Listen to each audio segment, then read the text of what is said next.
Hello, my creative friends. I'm Heather North from heatherscreativeblessings.com. I shared these cards on my blog last week for the new Stamp of Approval Beautiful World release. And several of you asked me, how did I color these heart vine leaves? The collection sold out. However, it will be available in the future. And for those of you that got this collection, this video is just for you. These techniques can be used beyond just this particular collection. In fact, I have a video coming early next week which will show you how I used this technique for the new Casual Fridays stamp release as well. It is a super easy way to color, and I hope that you will give it a try. So let's get started.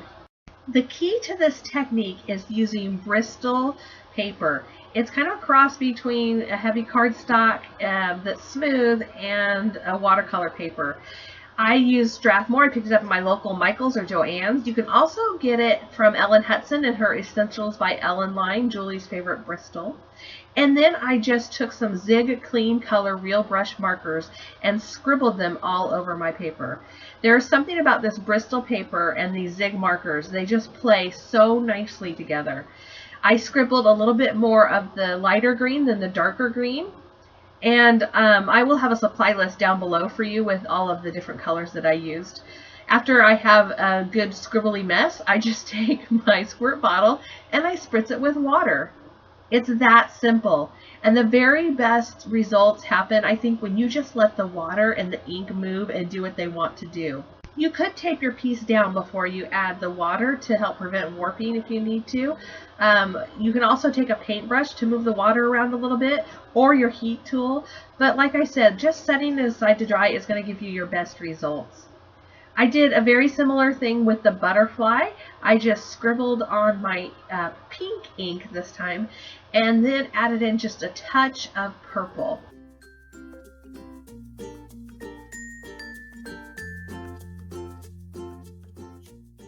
Once it dries, you can really see how cool this looks. And for that pink purple part, I'm just going to put the Enchanted Butterfly die right down and die cut it out. I could do the same thing with the leaves, but to add a little more pop, I actually stamped. So for this first card, I stamped it with London Fog ink. And on my first coloring, I had an area that had a little more of that blue in it, that turquoise color. So I thought the gray worked really well with it. This is also great if you don't want your lines to show very much. You just want a little hint of the color. So stamped it in London Fog ink, and then I will place the die cut over it. See how easy it is to line up, and then just die cut it out. Now for the other card, I stamped it in black ink. So I'm going to take my Tuxedo Black Memento ink, and I'm just going to stamp this vine a couple of times.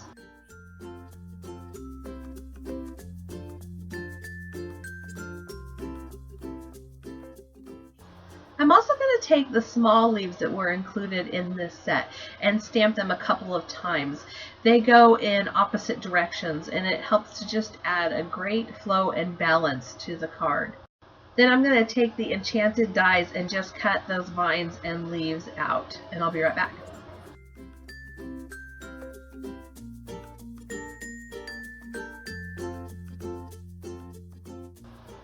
So here's the die cut with that London Fog ink, and you can see just the little subtle touch that it adds. Like I said earlier, I used for this card a little more of these two markers that have a little more blue in them.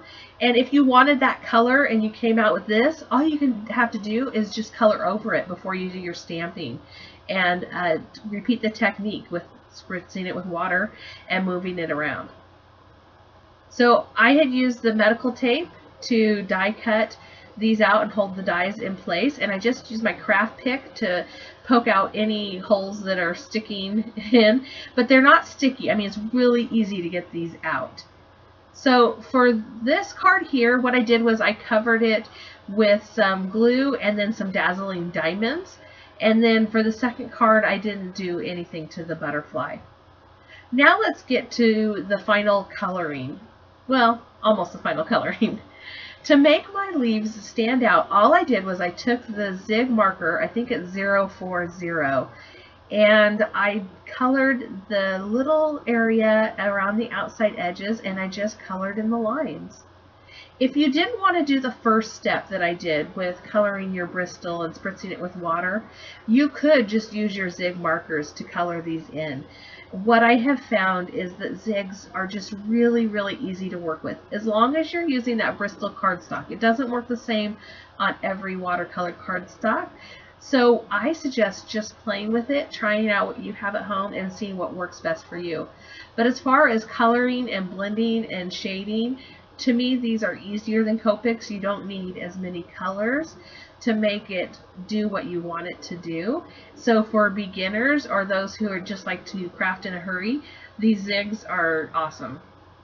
I did the same thing with the little extra leaves I cut out, and the reason I cut those out was when you place these two together, I cut part of the vine off, and then there was just like this gap.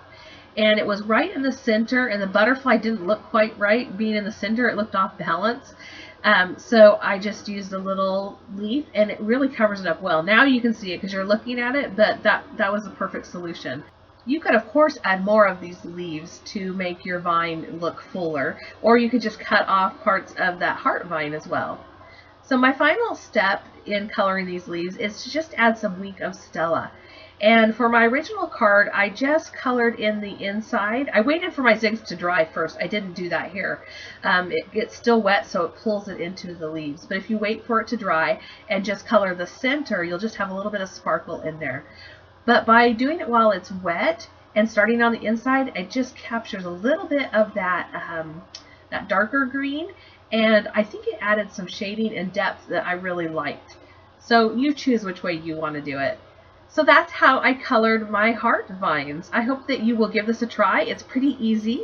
If you do, be sure and tag me at Heather's Creative Blessing so I can see it too. If you want to see more of this technique, I have this card coming to my blog very soon. Be sure you're subscribed to my YouTube channel to get notified as soon as that video goes up.